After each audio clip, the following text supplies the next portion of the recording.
Hey, welcome back to the garage. We're getting ready to do a little work on the XR1200 Harley here. If you've been around air-cooled Harleys at all, you know they're a little bit noisy. Make a lot of mechanical engine noises. A lot of that has to do with the fact that they're air-cooled. There's no liquid around the cylinders, around the head to kind of muffle the sound.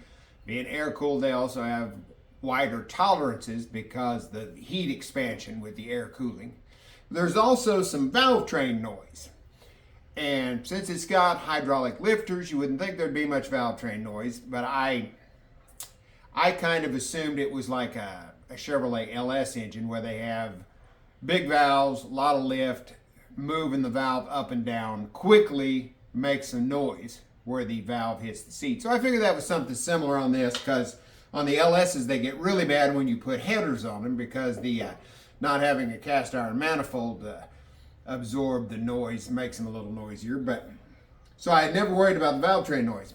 Then I'm looking on a XR1200 owners group message board on the internet, and Derek pointed out that there is a kit called the rocker locker that's supposed to fix some of the top end noise, that sewing machine noise, that tapping that these have. And what it does is you have your rocker arms on a shaft. The rocker arm pivots back and forth. The shaft is not fixed solid. The shaft goes through the center of the rocker arm, and how it's held in place, it has a little half moon cut out on one end. A bolt goes down through there, and that keeps the shaft from sliding, but it's not a tight fit. So as the rocker pivots, the shaft also turns and clicks against that bolt. And that's supposed to make quite a bit of the noise. Now this kit, this rocker locker kit, let me show you. It has some little precision brass sleeves that go down around the bolts that are supposed to hold that rocker shaft in place solidly to eliminate the clicking noise of where it goes back and forth. And this kit was really cheap. It was like $25 from Dennis Kirk. Comes with the 4 sleeves. This is an alignment tool to align the shaft before you press the sleeves in. And then the washer and the nut, you use one of the existing bolts you take out of the engine to press the sleeves down into the rocker hold down piece. Now I'll probably do one that way, and then I'll see if we can't use the little arbor press to press them in there, make it a little easier. But there's the info. It's DK Custom Products, Sportster rocker lockers. Also picked up a set of James gaskets for the inner and outer rocker box covers. So right now, we just need to get the rocker box covers off, get the rockers off, and we can put the new pieces in. So first thing I'm going to do is probably disconnect the battery cable, and then we'll get the tank off. Okay, that little nut down in there is where your negative battery cable hooks the engine. Since the way the battery is positioned in there, we'll take that nut off and take that cable off there. Okay, I went ahead and pulled the spark plugs, got those out of the way because we'll need to be able to turn the engine over. Got a zip tie up here that goes to the plug that runs the fuel pump, so we'll disconnect that down here. And we've also got the quick connect for the fuel line. Now, if you've been running the bike, you'll have fuel pressure there, and the bike will be hot, so you don't want to disconnect it. Let it cool down everything. This thing hasn't been ran since yesterday, so it shouldn't have any fuel pressure. And it doesn't. And what you do is you slide this piece up, and that will let the fitting come out the bottom. So now we can go to taking the tank itself off. Then we need to get the tank cover off. So I took out, and I've changed these to Phillips screws. I think they were Allen head or something originally, but they were over tightened and stripped out. So take out the top and bottom and the left and right side one. Pull your cap. Now you should be able to slip your fingers carefully under the front edge of this and work your way down the side and pop it loose. And it'll come off just like that. The other 4 screws hold the ring onto the cover, so you don't have to take those out. I'm going to put the cap back in place so I don't get anything. Oh, yeah, of course. I filled up with gas not too long before the end of the last ride. So got most of the tank of fuel. But you have your grounding wire here, which just pulls off that little stub. You have your vent line. You can pull off like that. Disconnect them from the tank like that. So just peel those lines back like that. We'll take out this bolt here. Take out this through bolt. And we'll take out these two bolts that hold the airbox on.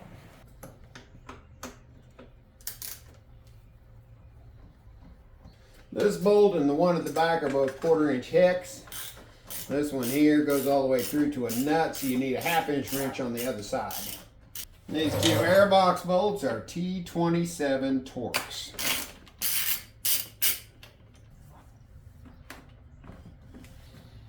Now we'll lift the tank up.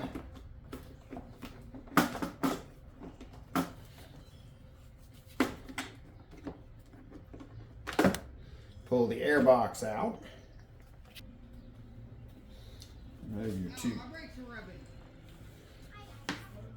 two lines out of the way. Then you can take off with the tank. And just by removing the tank like that, you have pretty good access to both rocker covers.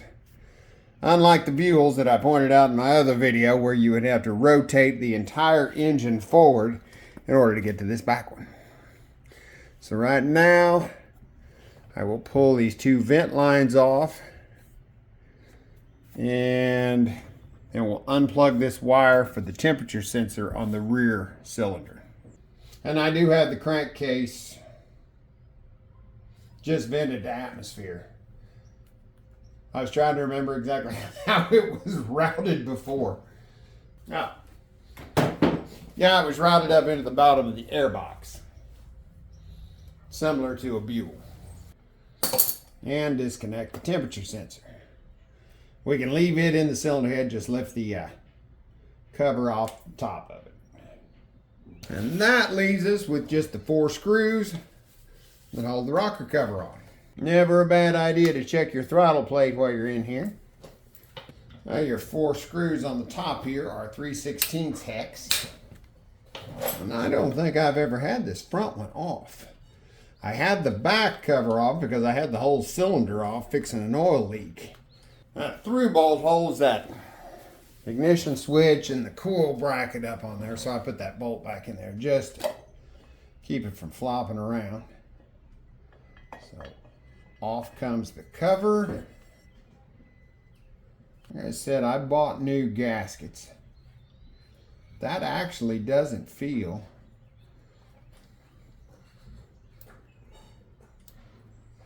too bad.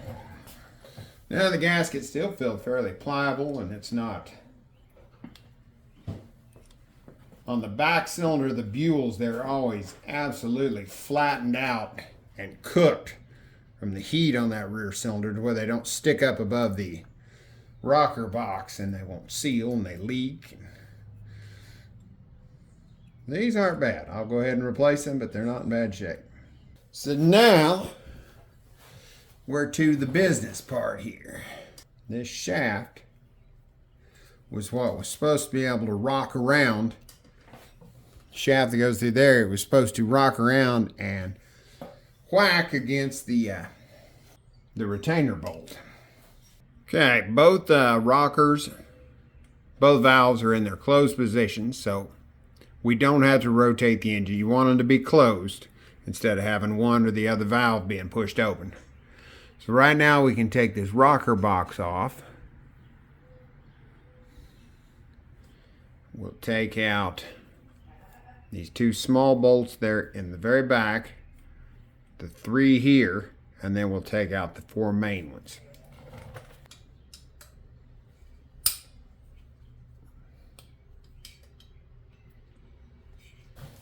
Yeah, the 2 on the far side were 3/16 hex.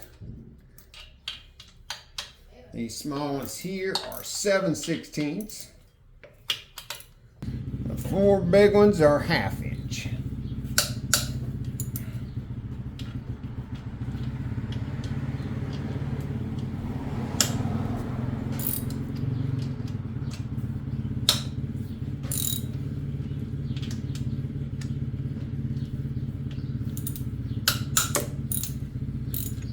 Break them all loose and then start working them out. Once those 4 out, you should be able to lift your rocker box cover off and take it out. Yeah, you get this rocker box on the bench. You're probably going to be a little skeptical about whether this will work or not, because when you push on these rocker shafts, they're not going anywhere. But what you got to remember is that's a steel shaft in an aluminum bore. So when this heats up, these are going to expand, and it's probably going to give you enough slop for those shafts to start turning. Because when I've listened to the noise that I'm thinking this is going to cure does usually start after it's warmed up. And you look at these 2 bolts, the ones that hold that in place, and they have marks where that shaft has come in contact with them. So I think there is something to this as far as those shafts moving. Because if they never moved, you wouldn't have those marks on those bolts. So what you've got to do is you've got to make sure that the shaft is in line perfectly before you go to put the sleeves in. And that's why they sent this. You're supposed to push this through the hole. When you look down in that hole, or look up, you're supposed to, the instructions say you're not supposed to be able to see any of the shaft in the hole. And this one is definitely tilted like this. Get that on the video. Yeah, that dark spot you're seeing in there is where the top of the shaft is turned toward me. So they aren't perfectly centered the way they are now. Now, back one was a lot better. What the instructions say to do is to tap that Teflon rod through there, and that should line everything up. So we'll give that a go.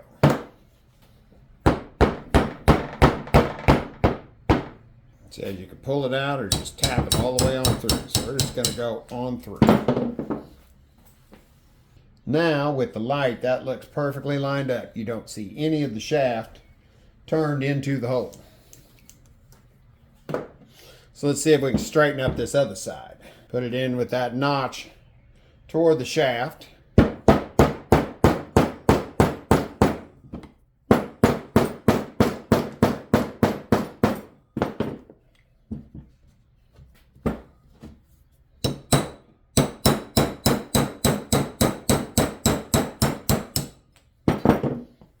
And that definitely took a bit more effort to get it to go through there. And unfortunately, it didn't do a thing for aligning that. Okay, since that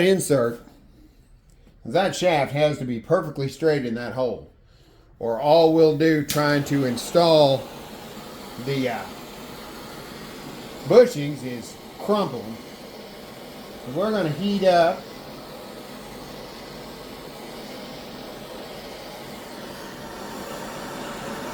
these 2 journals enough just to see if we can get them to swell up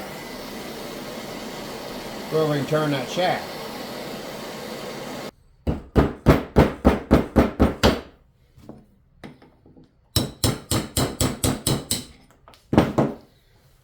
And that little bit of heat,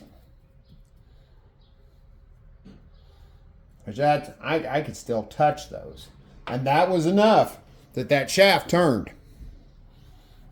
So now it is just as straight as the other side. Straight shot through there. So that tells you right there that when this head starts heating up, those shafts will definitely start moving around. Now with that straight, we'll clean out these boards. I'll use some compressed air. You can use a screwdriver and a rag, whatever you want. Get those perfectly clean, and we'll put the bushings in there. The way the instructions tell you to put these in. Got those perfectly straight. These are tapered, so they'll only go in one direction. I'm ready. Well, make sure everything's perfectly clean. Drop it in there. You can feel it slide in. You take one of your center 4 bolts, drop it in like this. And you have the washer that came in the kit and the nut that came in the kit.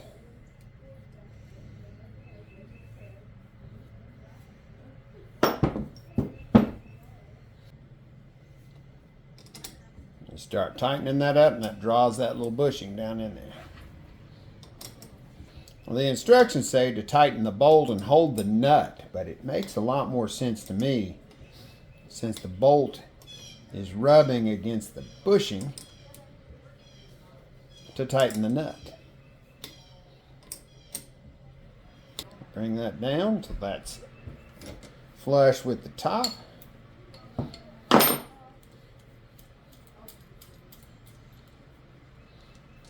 Take the nut and the washer off. And take the bolt out. And your little bushing is in there. Now, a lot of that is caused because you got quite a bit of slack when the bolt's in there. It gives that some slack for that rocker to turn. Now that takes up the slack, so none of this moves. And the instructions say that if you ever need to take the rocker shaft out, like if you're going to put new bushings in the rocker itself, you can come in from the bottom and gently tap that bushing out and reuse it. As thin as that bushing is, you'd want to be careful. But as cheap as the kit is, if you damage it, you can buy some new ones. So right now, I'm going to take this other side, take it over to the arbor press. And somehow, walking over here, I managed to turn the camera off, but the arbor press pushed that in there nice and smooth. No issues whatsoever. So if you got an arbor press, I will save putting it into the bolt. So that's all there is to it. We can clean the parts up and put this back on the engine. Okay, once you got all your gasket surfaces and everything cleaned up, it's your new gasket on there.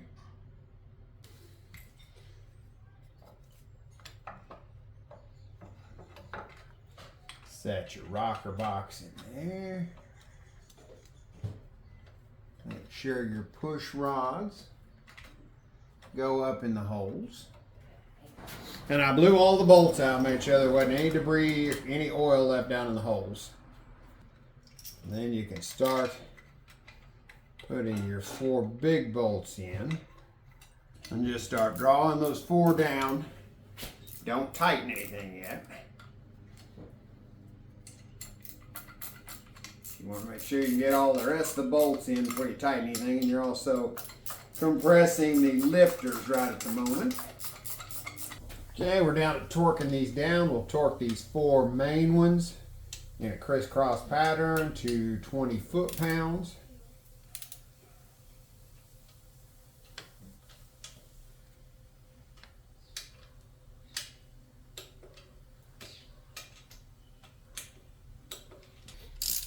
Next up, we'll torque the smaller ones here to 140 inch-pounds.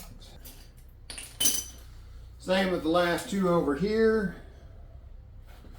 140. And now we'll fit the new rubber gaskets in here for the cover.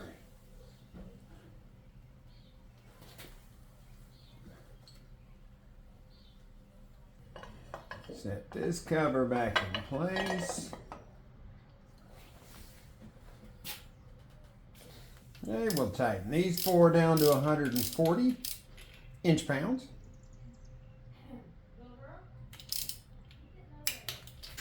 All right, the first one is all done. Now just repeat everything on this one. The only difference is you'll have that temperature sensor wire to pull out through the center of that cover. I'm not going to video it because I can go a lot faster when I'm not videoing. And there shouldn't be anything different. If there is anything that comes up that's different, I will make sure to make a video of that. But, I'll get this second side done, put everything back together as far as the tank. Everything is just reverse of how it came apart. As soon as I get it back together, we'll do the before and after videos. I've already got a video of what it sounded like yesterday, and we'll see if we made any improvement. Okay, here's the before video. It's all nice and warmed up.